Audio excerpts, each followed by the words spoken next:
Hello everyone, Daniel here from the Next Issue Podcast. On today's video, I'll be doing a review of The Rush from Vault Comics. This is another book that I think it released somehow through digitally last week or something, but it's not really coming out physically in stores this week.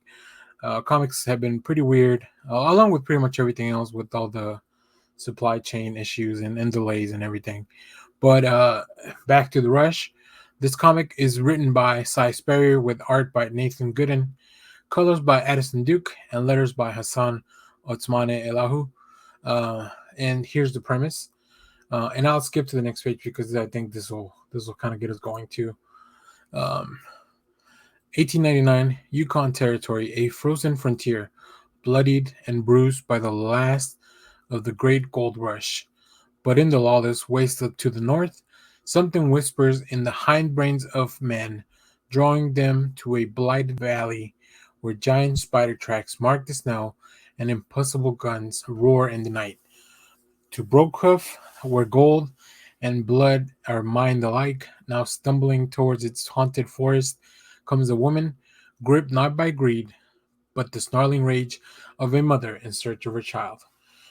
So this book, my favorite thing about this book, because the premise, the like this genre of like maybe historical science fiction type of stuff, but also combined with a little bit of western science fiction, if that's a genre. Like I don't know.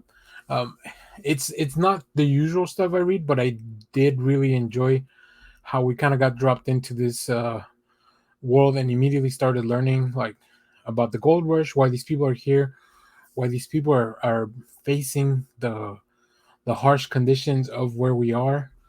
Um, the color palette is very muted, very few red tones, very few warm colors. So that really sets the mood for the book. Like I said, I don't normally read stuff like this, but Vault's been putting out pretty good issues, and I think although sometimes it takes a little while to get going, I think this is an interesting number one, to say the least. It has a few things that are not my favorite in terms of pacing. We have a few pages like this where we have a character who's writing a letter, so the panels are even more muted. Like the color palette in this book is very muted, pretty much throughout the whole thing. We have this letter that is sent to one of the characters to explain the situation, get everybody caught up. But this is just an interesting way to do exposition that works for some. It's not my preferred method, so this did slow down the pace a little bit for me, just because there's a lot of reading and all those kind of, like, I don't know. Sometimes it feels like there may be too many letters on the page, but I think the team, uh, as a first issue, I think this is something we can expect in a book. So I think we'll see if in the future this changes or not. Then that might kind of be my decision of like, okay, do I want to keep reading this or not?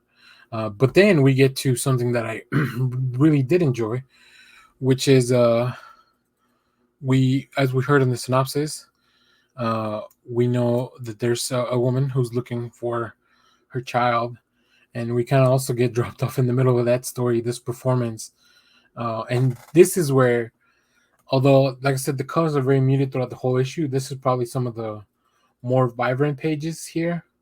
I really like this whole interaction between the crowd and the performers and everything that's going on. This feels like a completely different part of the book. So it's really strange. And then after we're introduced to that piece of it, we do get to the more, I would say, more science fiction-y type of part of the book, where we do know that we do see some spider things, and although you don't see them in this panel, like there's something is approaching or surrounding this camp.